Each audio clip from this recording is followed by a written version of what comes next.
மகளிர் உலகக்கிண்ண ஆட்டங்கள் நிறைவுக்கு வந்திருக்கின்றன. மகளிர் உலகக்கிண்ண ஆட்டங்கள் இந்திய மற்றும் இலங்கை நாடுகளிலே இடம்பெற்றிருந்தது. இந்தியாவுக்கு தான் போட்டியை நடத்துகின்ற உரிமை. ஆனால் பாகிஸ்தான் இந்தியா சென்று விளையாட முடியாது என்கின்ற காரணத்தால் இலங்கையிலும் சில போட்டிகள் ஏற்பாடு செய்யப்பட்டிருந்தன.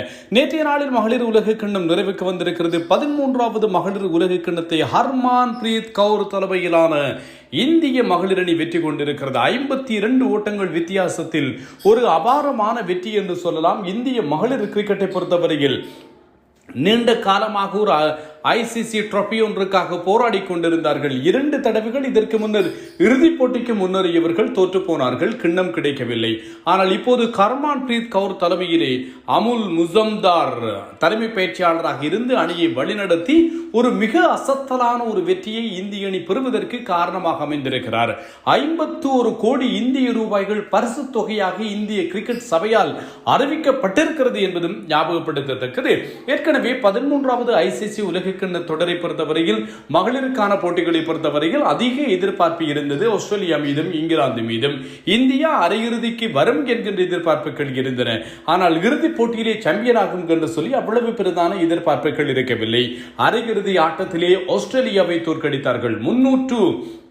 338 என்கின்ற இமாலய இலக்கை சேசிங் செய்தார்கள். ஜெமிமா ராட்ரிக்ஸினுடைய அற்புதமான ஆட்டமிழக்காத சதம் இந்தியாவை இறுதிப் போட்டிக்கு அழைத்துச் சென்றது. ஆஸ்திரேலியாவை தோற்கடித்தால் கிண்ணம் உறுதி என்கின்ற நிலைப்பாட்டிலே தான் இருந்தார்கள் எல்லோரும். ஏனென்றால் ஆஸ்திரேலியா 12 தடவைகள் இதுவரைக்கும் நிறைவுக்கு வந்த உலக கிண்ணங்களிலே 7 தன்னகத்தை கொண்டிருக்கின்ற ஒரு அணி, ஒரு பலம் பொருந்திய ஒரு அணி. அப்படி ஒரு அணி உலக கிரிக்கெட்டிலே இல்லை என்று சொல்லலாம். அந்த மாதிரி ஒரு அணி அலிசா ஹீலி தலைமையிலே மிச்சல் ஸ்டார்க்கினுடைய மனைவி, அவருடைய தலைமையிலே மிகச்சிறப்பாக அவர்கள் செயற்பட்டு வருகிறார்கள். அப்படிப்பட்ட அணியை அரையிறுதி ஆட்டத்திலே தோற்கடித்த இந்தியா லௌரா வால்வார்ட் என்று சொல்லப்படுகின்ற வீராங்கனை தலைமையில், அவர் 26 வயதான தென்னாப்பிரிக்காவினுடைய அழகி என்று சொல்லி வர்ணிக்கப்படுபவர், அவருடைய தலைமையிலான தென்னாப்பிரிக்க அணியை நேற்றைய நாளிலே இறுதிப் போட்டியில் எதிர்கொண்டிருந்தது. தென்னாப்பிரிக்காவை பொறுத்தவரையில் பலம் பொருந்தி ஏற்கனவே 4 தடவைகள் மகளிர் உலக கிண்ணத்தை தன்னகத்தை கொண்டிருந்து இங்கிலாந்தை தோற்கடித்து தான் தென்னாப்பிரிக்கா இறுதிப் போட்டிக்கு தேர்வாகி இருந்தது. ஆக தென்னாப்பிரிக்காவும் இந்தியாவும் முதன்முறையாக ஐசிசி மகளிர் உலக கிண்ணத்தை ஏந்தும் கனவுகளோடு நேற்றைய நாளில் முட்டி மோதின. 299 ஓட்டங்களை 298 ஓட்டங்களை இந்திய மகளிர் அணி பெற்றுக் கொண்டது. ஷெஃபாலி வர்மா 87 ஓட்டங்களை விளாசினார். ஆரம்ப விக்கெட்டுக்காக மட்டும் 104 ஓட்டங்கள் இணைப்பாட்டம் பெறப்பட்டது. ஒரு 330-40 என்கின்ற அடிப்படையில் ஓட்டங்கள் புறப்படுவதற்குரிய ஒரு வாய்ப்பு இருந்தது. ஆனால் தென்னாப்பிரிக்க மகளிர் அணி இறுதி 10 ஓவர்களில் 69 ஓட்டங்களை மட்டும்தான் விட்டுக் கொடுத்தது.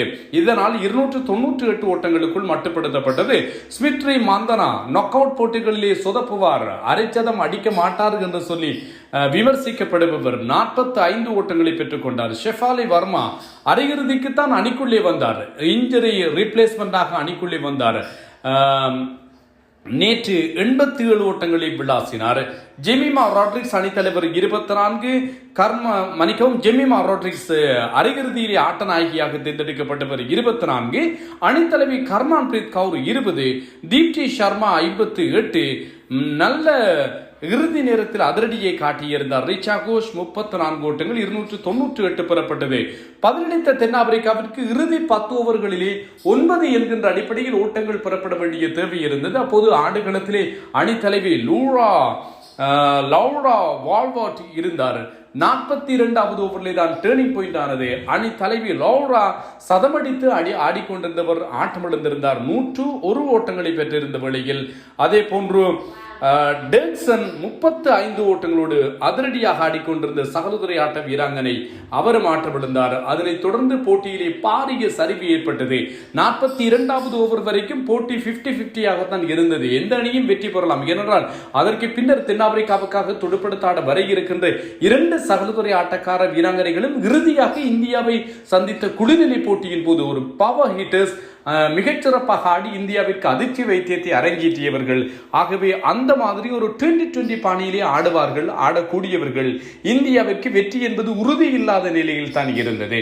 42வது ஓவரில் தீப்தி சர்மா செட்டில் ஆகியிருந்த அணி தலைவியையும் அது மாத்திரமல்லாமல் வந்த வேகத்திலேயே 2 சிக்ஸர்களையும் விளாசி இருந்த டேக்சன் ஆட்டமிழக்க செய்திருந்தார். போட்டி இந்தியா வசமாகியிருந்தது.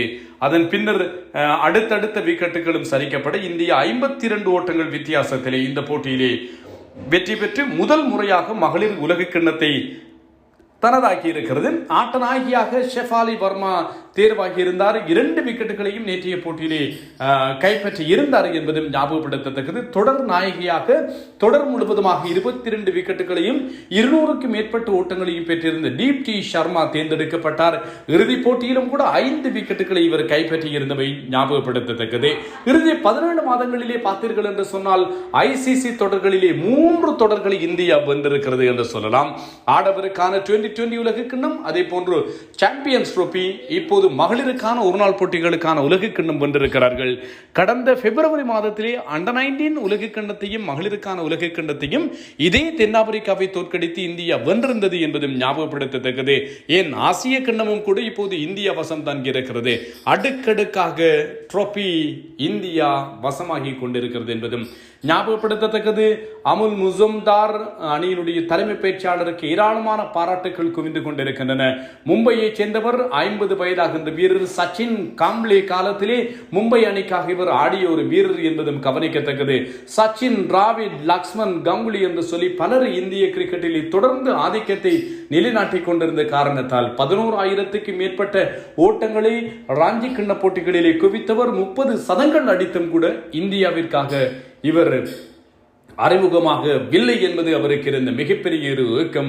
இப்போது நீண்ட கால காத்திருப்பிற்கு பின்னர் இந்தியாவிற்கு பயிற்றுவிப்பாளராக உலக கிண்ணத்தை வென்று கொடுத்திருக்கிறார் அமுல் முசம்தார். இந்தியாவிற்கும் வாழ்த்துக்கள். மகளிர் படைகளுக்கு இடையிலான உலக கிண்ண திருவிழா நேற்றோடு நிறைவுக்கு வந்திருக்கிறது.